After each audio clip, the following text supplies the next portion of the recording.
So you're ready to move on after divorce. You're tired of this. You're saying, I want to be healed. I want to be in the next phase of my life. And you've done so much work to get to that point, but yet you're still stuck. Why?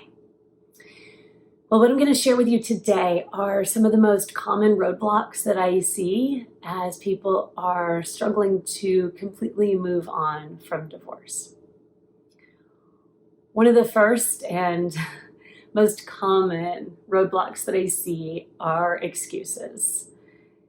And maybe the reason I'm so good at spotting these is because I was so good at making them myself.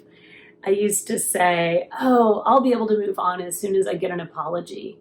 I'll be able to move on as soon as he faces the consequences in the legal system.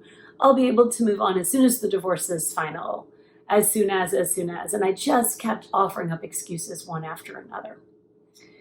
But the reality was, as you can imagine, not one of those actually helped me move on. Nope, I moved on when I dropped the excuses and when I said, I'll be able to move on once I take responsibility for me moving on. Another common roadblock is wanting to be friends with your ex, at least too soon.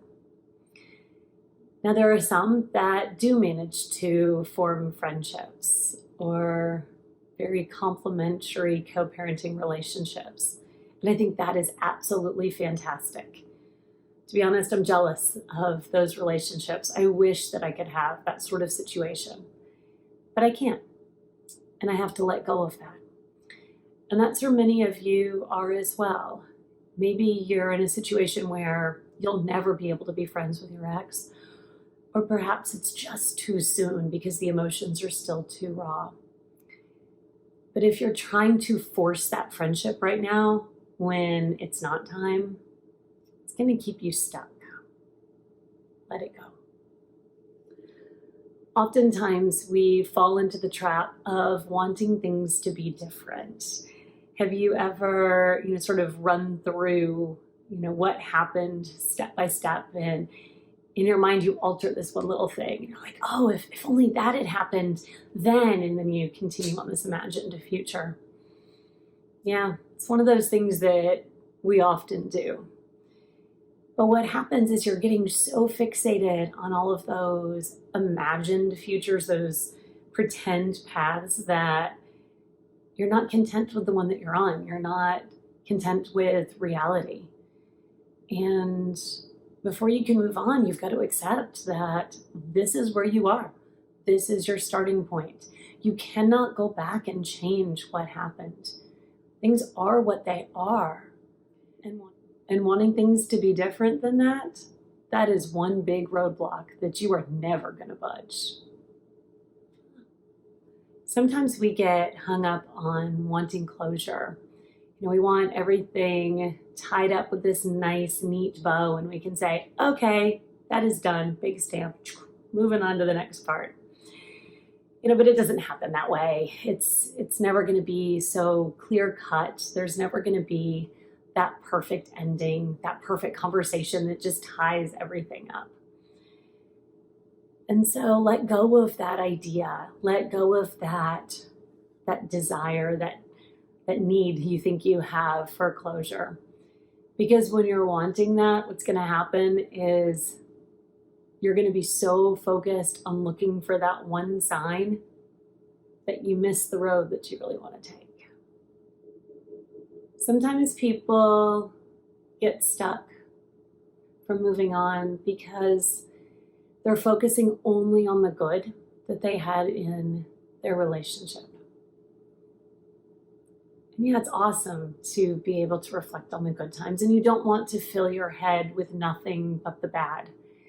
Yet at the same time, when you're trying to move on from something, when you're trying to let go of something, maybe that's not the time to only look at the good that it brought you. Maybe try to shift your brain a little more to the negative side right now. Not forever, but just right now. It's going to help you let go. It's going to help you move on. Sometimes people keep themselves stuck by cyber stalking their ex, or in some other way keeping their energy focused on the past. And it's easy to do. This was a person that used to be in your life on a daily basis. You used to know most everything about them. And now they're, in essence, a stranger to you. And so you want to know. You're curious. Maybe you want to know that they're struggling too. And so you keep looking. The problem with that is that you're keeping them in a primary place in your brain. And that's not where they need to be anymore. Sometimes we keep ourselves stuck with the roadblock of self-pity. We wonder, why did this have to happen to us? We look around and see all of those other happy couples, and we wonder why that couldn't have been our story. And it's easy to get stuck in that place of, oh, poor me. But it's also a fruitless exercise. This happens. And you know what? Bad things happen to everybody. This just happens to be your flavor of bad thing. So it's yours. What are you going to do with it? That's the piece that's up to you.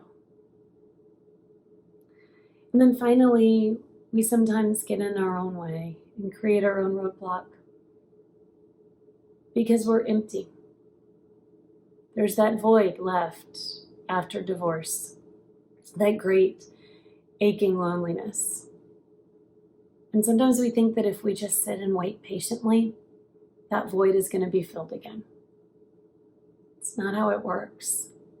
You have to be an active participant in your healing. You have to be an active participant in life. And until you get out there and figure out how you're going to fill that void, figure out how you're going to re-engage with life, you're going to be stuck behind that roadblock. So I hope I've given you a few things to think about. You're not stuck. It might feel like you are, but all you need is a little detour, maybe a little strength to shove what's in front of you out of the way. But once you do, I promise you that road after divorce is so worth it. And there are so many good things waiting for you on the other side. Just keep going.